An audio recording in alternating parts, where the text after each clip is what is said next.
technique for beginners on pivots and holding on to the sticks. Still some more basic stuff. Last time I was talking about how your wrist moves against your knuckles, and this line right here of the first finger and the thumb is kind of the point of that, and just making sure, like your wrist is, the kind of the end of the forearm, and that moves against the knuckles.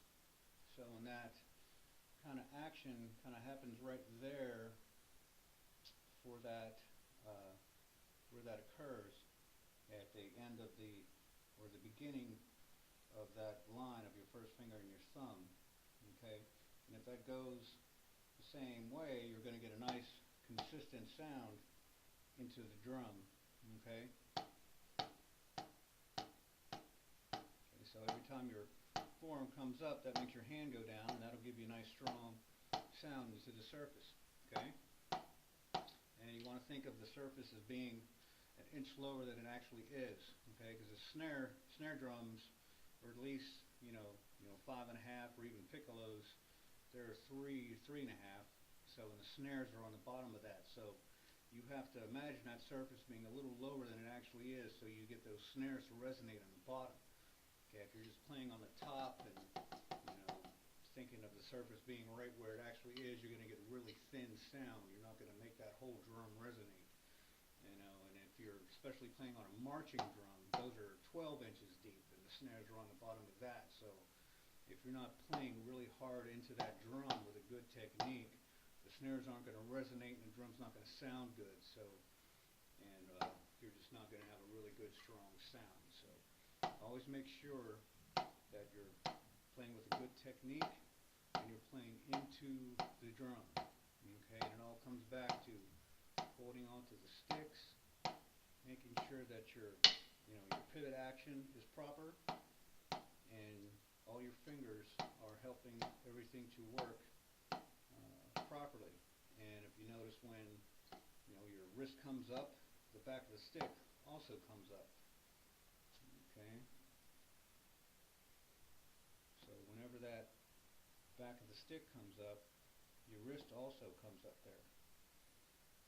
Okay, so if you're looking down on your hand, okay, make sure that when you see that back of the stick, when the front goes down, the back comes up. Okay, that's another pivot going on.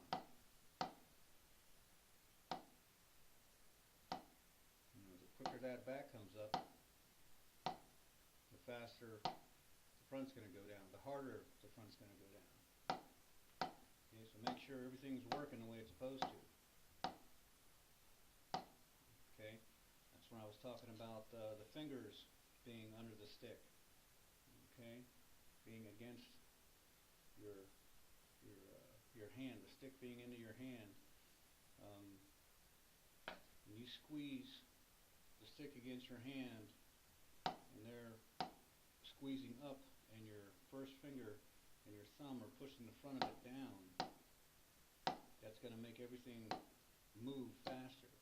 You get a quicker velocity, giving you a stronger impact and a stronger sound.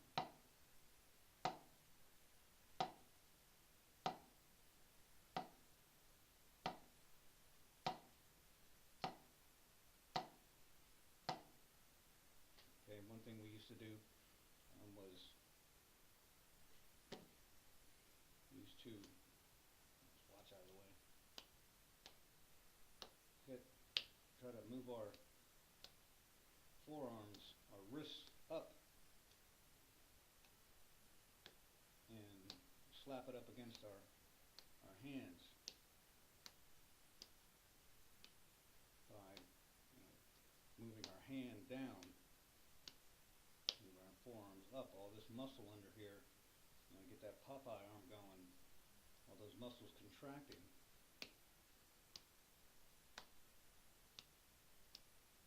That's what does that. Same thing. Okay. So make sure you think about that every time, on every note.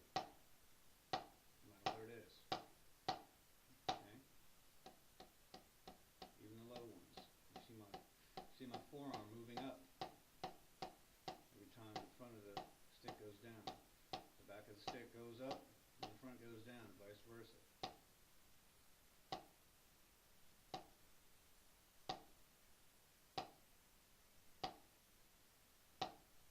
Alright, now for the traditional grip, guys, everything's just a turn. It's a little more of a forearm moving up and down, and the forearm comes up as the hand turns. But generally, it's just a turn. Everything's got to hold its position, finger-wise, but it's a turn.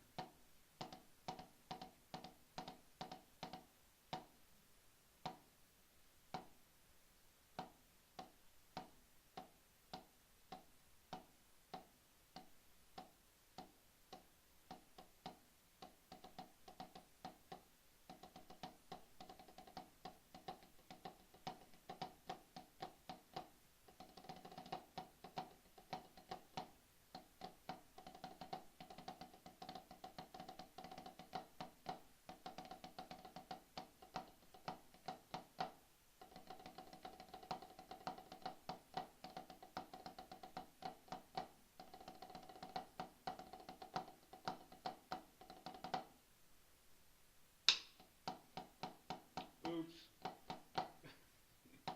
Okay, so keep everything going, hold on to everything, and make sure the technique stays where it's supposed to.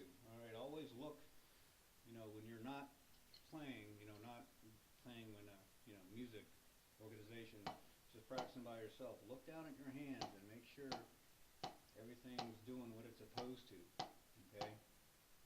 Make sure your form is staying good. When you look down at your hands, it's not really flat, like the top of your hand isn't really flat, but it kind of looks that way when you look down at it. Alright, so make sure all your knuckles are straight across, top of your hand looks flat, top of your wrist looks flat, that bone on the outside of your wrist is up, you can see it, and your forearm comes up when your hand goes down, stuff like that, okay? That knuckle right here on the outside of your thumb is sticking out. It's not like curved under your hand or anything. Your hand is nice and spread apart, okay, and you're not squeezing your hands together, and do not crack your knuckles.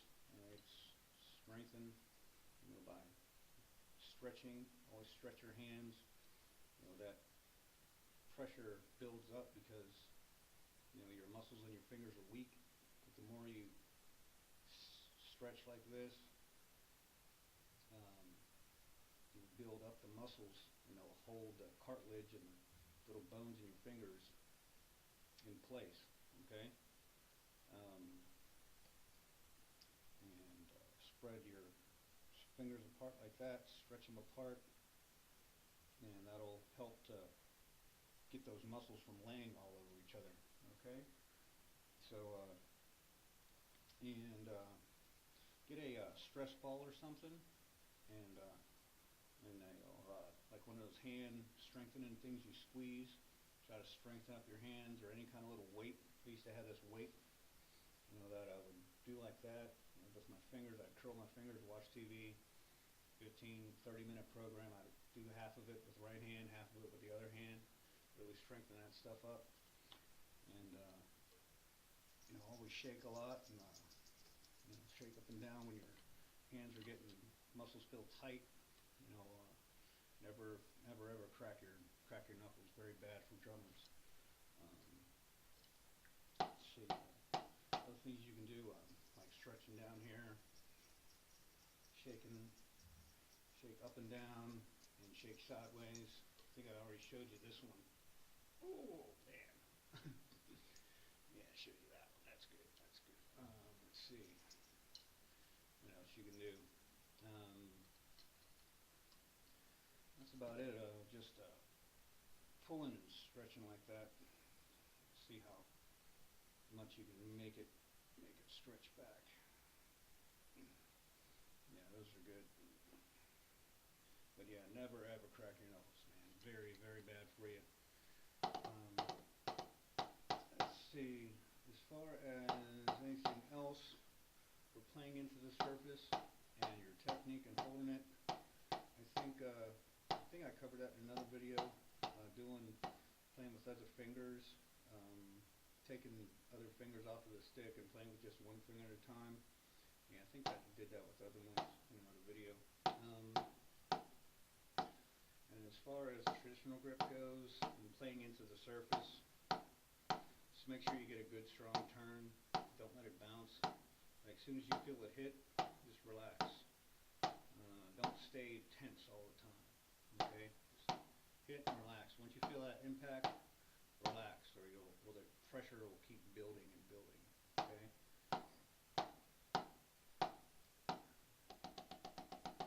Okay, and play that with all your single stroke movements.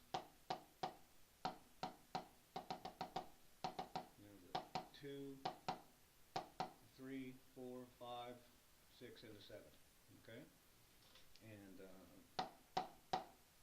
after that, move on to double strokes. I think I'll do some double videos here soon and move on to some hand-to-hand accent stuff. Alright? And and I hope you're still playing in pillows and bed, mattresses, and other different kind of surfaces, and find some really hard